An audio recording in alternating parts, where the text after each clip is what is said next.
নমস্কার দর্শক বন্ধুগণ, আজকে আমি আপনাদেরকে জানাবো বর্তমান বছরের আসন্ন অক্ষয় তৃতীয়াতে কিছু শাস্ত্রসম্মত নিয়ম করে আপনারা সারা বছর সুস্থ থাকতে পারবেন শারীরিক এবং মানসিকভাবে। আপনাদেরকে ভিডিওটিকে স্কিপ না করে সম্পূর্ণ ভিডিও একটু ধৈর্য ধরে দেখতে হবে। বৈশাখ মাসের শুক্লপক্ষের তৃতীয়া তিথিতে অক্ষয় তৃতীয়া হয়।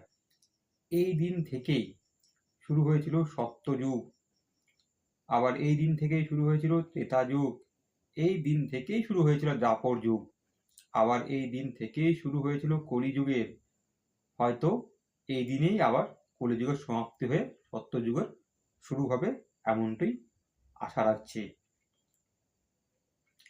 এই বৈশাখ মাসের শুক্লপক্ষের তৃতীয়া তিথিতে অর্থাৎ অক্ষয় তৃতীয়ার দিন দেবী রেণুকার গর্ভ থেকেই জন্মগ্রহণ করেছিলেন চিরঞ্জীবী ভগবান পরশুরাম, যিনি এখনো জীবিত।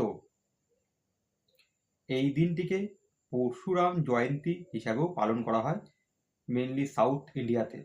সেখানে ভগবান পরশুরামের মন্দিরও আছে।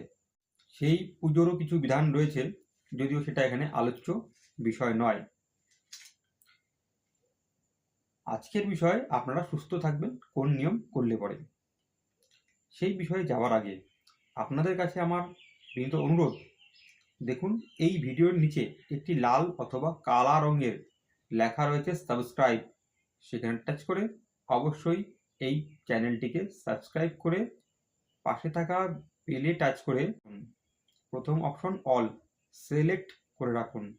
এমনটি করলে পরে নেক্সটে যখন আমি আবার ভিডিও আপলোড করব আপনারা নোটিফিকেশান পেয়ে যাবেন, এবং এর মাধ্যমে আমিও আপনাদের কাছ থেকে উৎসাহ পেয়ে থাকি নিত্য নতুন প্রয়োজনীয় ভিডিও আপলোড করার।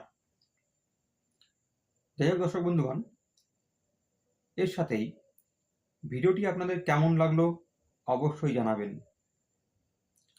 এবং সমাজের মঙ্গলার্থে ভিডিওটিকে আপনাদের প্রিয়জনদের কাছে শেয়ার করে দিন।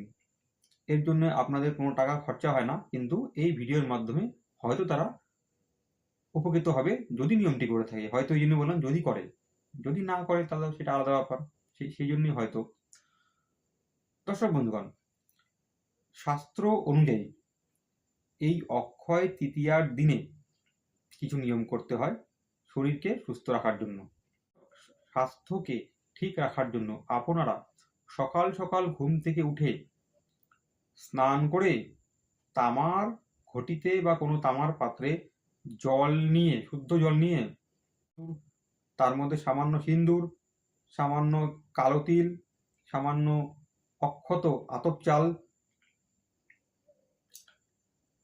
একটু গঙ্গা জল, একটু কাঁচা দুধ মিলিয়ে সূর্যদেবকে অবশ্যই অর্ঘ্য দিবেন। এতে সূর্যের পাওয়ার আপনাদের উপরে বৃদ্ধি হবে। আর সূর্য মোক্ষ, ভোগ এবং আরোগ্যের প্রতীক। শনি এবং মঙ্গল রোগেশ যদি হয়, সূর্য অর্থাৎ রবি কিন্তু মেডিসিন, অর্থাৎ যারা ফার্মাসিস্ট মেডিসিনের ব্যবসা করে, মেডিসিন নিয়েই কাজ করে, তাদের উপরে কিন্তু সূর্যের একটা ভালো প্রভাব থাকে। আর এই মেডিসিনের উপরেও সূর্যের একটা ভালো প্রভাব থাকে। তো এই কর্ম আপনাদের উপরে একটা মেডিসিনের ন্যায় কাজ করবে। এই দিন জবের ছাতু সেবন করতে হয় অথবা দান করতে হয়। আপনি সেবন করতে না পারলে কোনো কারণে দান করবেন। জবের ছাতু সেবন রুগীও করতে পারে, আবার সুস্থ লোকও করতে পারে। জবের ছাতুর কোনো সাইড এফেক্ট নেই। এই দিন গঙ্গা জল দিয়ে আপনারা স্নান করবেন। এতে আপনারা অনেক পবিত্রতার, স্নিগ্ধতার অনুভব করবেন সারাটা বছর ধরে। গঙ্গা জল নেগেটিভিটিকে কম করে, পাপকে নাশ করে, চিত্তশুদ্ধি, চিত্তের প্রসন্নতা বৃদ্ধি করে। এই দিন ফলাহার করবেন, নিরামিষ খাবেন, মাছ মাংস পেঁয়াজ রসুন খাবেনই না। শাস্ত্র অনুযায়ী এই দিন জবের ছাতু সেবন করা অথবা দান করা অমৃত তুল্য মনে করা হয়। জব এমনিতে ঠান্ডা জিনিস, এটি খেলে পরে আপনাদের লিভার অবশ্যই ঠান্ডা থাকবে, শরীর ঠান্ডা থাকবে। পেট যদি ঠিক থাকে তাহলে আপনারা বহু রোগের হাত থেকে রক্ষা পাবেন। এই দিন যদি আপনাদের পেট ঠান্ডা যদি থাকে, মনে করেন যে সারা বছরই আপনাদের পেট ওভারঅল ঠিকই থাকবে, আপনাদের কোনো ডিস্টার্ব করবে না। এই দিন মাটির পাত্রতে রাখা জল সেবন করা উচিত। এমনটি করলে পরে আমাদের দেহের খনিজ পদার্থের যে সমতা তা বজায় থাকে। এই দিন ডিটক্স করার জন্য শরীরকে ফল সেবন করা উচিত। এই মরশুমের ফল যেমন তরমুজ, খরবুজা অর্থাৎ বাঙ্গি ফল, অনেকে ফ্রুটিও বলে এটাকে, আদা, হলুদ, পুদিনা অবশ্যই সেবন করা উচিত। এমনটি করলে পরে আমরা বহু রোগের হাত থেকে রক্ষা পাব। আশা করছি বন্ধুরা এতক্ষণে আপনারা অবশ্যই চ্যানেলটিকে সাবস্ক্রাইব করে অল বেল নোটিফিকেশনটিকে অ্যাক্টিভ করে নিয়েছেন এবং আপনাদের প্রিয়জনদের কাছে শেয়ারও করে দিয়েছেন। আপনাদের উদ্দেশ্যে আমি এত শাস্ত্র ঘেটে অধ্যয়ন করে আপনাদের মঙ্গলার্থে ভিডিও তৈরি করেছি। আপনারা অবশ্যই সাবস্ক্রাইব করে চ্যানেলটিকে পাশে থাকবেন।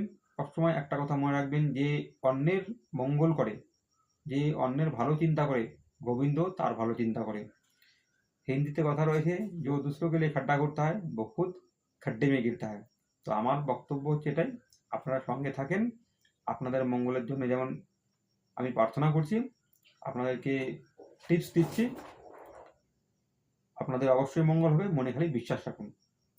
এটি কোনো মন গড়া কথা নয়, এটা শাস্ত্রের বিধান। যদি আপনাদের সন্দেহ হয়, আপনারা শাস্ত্র অধ্যয়ন করুন, শাস্ত্র ঘাটুন, আপনারা অবশ্যই জানতে পারবেন। যারা খুব ব্যস্ত, শাস্ত্র অধ্যয়ন করার সময় নেই, তাদের উদ্দেশ্যও বলছি, আপনারা নিশ্চিন্তে উপায়টিকে করুন, অবশ্যই আপনারা লাভবান হবেন। যাই হোক দর্শক বন্ধুগণ, বেশি টিপস একটা ভিডিওতে দিলে পরে ভিডিও অনেক লং হয়ে যাবে, তারপর সেই ক্ষেত্রে আপনারাই বিরক্ত বোধ করবেন ভিডিও দেখতে। আপনারা অক্ষয় তৃতীয়াতে আরও কিছু জানতে যদি চান, অবশ্যই আমাকে জানাবেন, আমি আপনাদেরকে জানাবার চেষ্টা করব। আজকের মতন এতটাই। আপনারা সবাই ভালো থাকুন, আপনাদের মঙ্গল হোক। নমস্কার।